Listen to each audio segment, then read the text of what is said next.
I blew up a romance scammer's life. Context: I'm a woman in my 30s with a reasonably good corporate type job in a field with lots of room for growth, and I'm recently back into the dating scene after a decade. I'm kind of a would-be a 10 if she lost 30 lbs looking girl. Beautiful face if a bit chubby, but I never have issues getting a date. I'm not well off, but I'm stable and have a bit of spending money. I live in a large multicultural city, and my ex was an immigrant, so I'm open to dating people of any origin. What happened?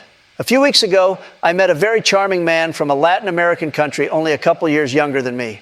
Seemed very sweet, cuddly, intelligent, family-oriented, emotionally available, educated, and in a good profession back home in his country, and had a lot in common with me.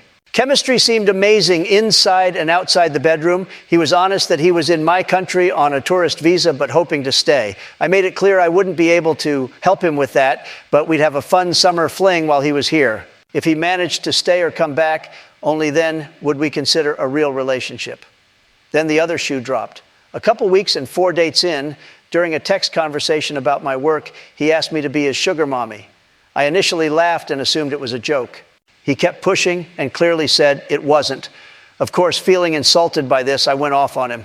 He maintained it as a serious ask until I hit a nerve with my complaints about how embarrassed he should be to ask me that. Then he got angry and insulted me for thinking he was serious about it. No apology for being hurtful to me.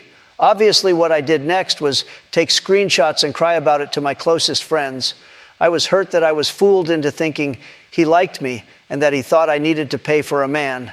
My friends started the fuse on what happened next. One of my friends started snooping more on his online presence. Together, we found about 6 different Instagram accounts that were him using different variations of his name and different photos of himself, all uploaded in batches. On Facebook, a similar pattern. All very scammy and suspicious looking. He'd been foolish enough on one of his profiles, though, to follow and tag the employer that he was working for illegally on his tourist visa in my country.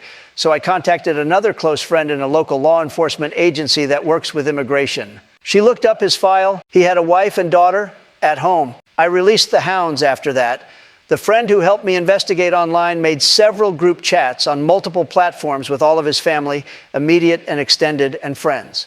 She released all the screenshots as well as a rant about how shameful it was. As they started blocking her, she added more people. I found his sister's phone number. She sent her messages on there too. Everyone he knows, including his wife, know he's unfaithful and trying to take advantage of women. 30 minutes after the online bombardment started, I got a rude message from him about how I should be smart enough to know he was joking and he doesn't need to sell himself. I didn't reply. Next step, online immigration reporting form with all the info we found, work info, employer name and address.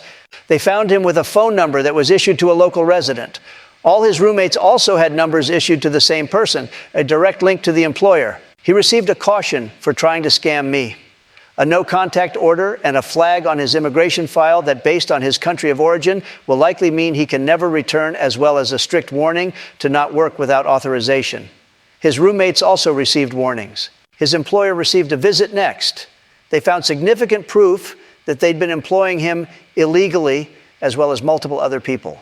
Their investigation is still ongoing, but so far they are likely to receive tens of thousands in fines or possible jail time. The guy isn't getting deported because the government would have to pay for it and proceedings take longer than his remaining visa time, but he's now upgraded from a flagged file to a multi-year ban on re-entry to my country. If he bothers me again, though, he will be deported as well. Hope he enjoys going back to his angry wife and the ridicule from everyone he knows. See you again, never. Edit. The comments on my appearance are a tongue-in-cheek way of describing how he may have viewed me and speak more to his failure to select the correct victim profile. It's not that deep, and I don't really care about my appearance very much. Relax a bit, peeps.